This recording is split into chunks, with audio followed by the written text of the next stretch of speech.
आज चाहिँ हामी रहु माछा लिएर सुप जस्तो हिसाबले बनाउँदै बिना फ्राई गरेर खुर्सानी पनि कतिको सुप खाने हो बोइलबाट चाहिँ सकेसम्म पाकेको लिएर लोकल स्टाइलमा पिन्नु पर्ला है धेरै मिङ गर्नु पर्यो जिरा मर्चा यिनीहरूलाई पनि अलिकति काट्ने यसको डन्ठीलाई निकालेर चाहिँ पनि यतिसम्म चाहिँ मैले चाहिँ माछालाई चाहिँ पहिले नै सफा गरिसकेँ त्यसपछि अब हामी चाहिँ अब माछा बनाउने विधितिर लाग्ने फलामको कराई ताप्न दियो कराई तात्यो हामीले आफ्नै मिलमा उत्पादित लघु तेल कसैलाई चाहियो भने चाहिँ खबर गर्नु होला हामीसँग काँचो पनि छ भुटेको पनि छ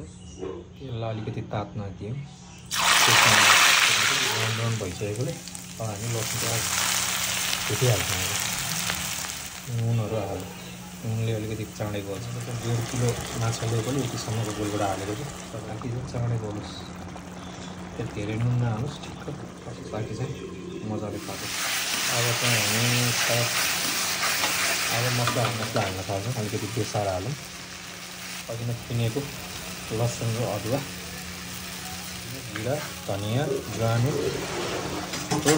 पिनेको चाहिँ धनियाँ पानी चाहिँ अब तपाईँलाई कतिसम्म चाहिन्छ कतिसम्मको झोल खाने हो चलाउनु होला यतिसम्म पानी हालेर अब खोर्सानीको ठाउँमा चाहिँ हामीले चिल्ली फ्लेक्स हालेको छ कर्सिउ पनि मसँग चाहिँ पाउडर भएकोले किनेमा पाउडरै हालेको छु मैले चाहिँ चलाउँछु अझै रोगिनी मिर्च पनि हाल्छु कलरको लागि मिट मसला सबै मिक्स गरेर फेरि चलाउँछौँ हामी एकदम ठुलो गरेको छु अब चाहिँ हामी एकैवटा गरेर चाहिँ माछा खसाल्छौँ कराई चाहिँ अलिकति ठुलै लिनु होला राखेर चलाउनु मिल्दैन अहिले नै पाकेपछि फेरि पुरै तपाईँको चाहिँ ठुलो पिठो होला अहिले नै चलाउनु ल अब चाहिँ मजाले जेलसम्म बन्द गरिदिउँ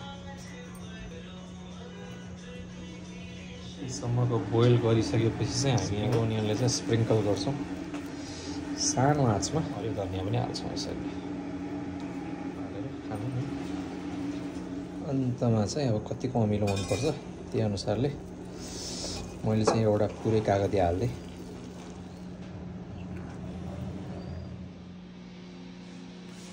ल अब ट्राई गरौँ है त झोल माछा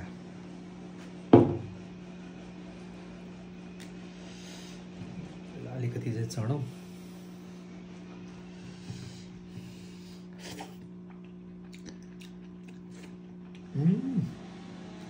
मिठो मिठो मिठो अब ल्याम है त अब भात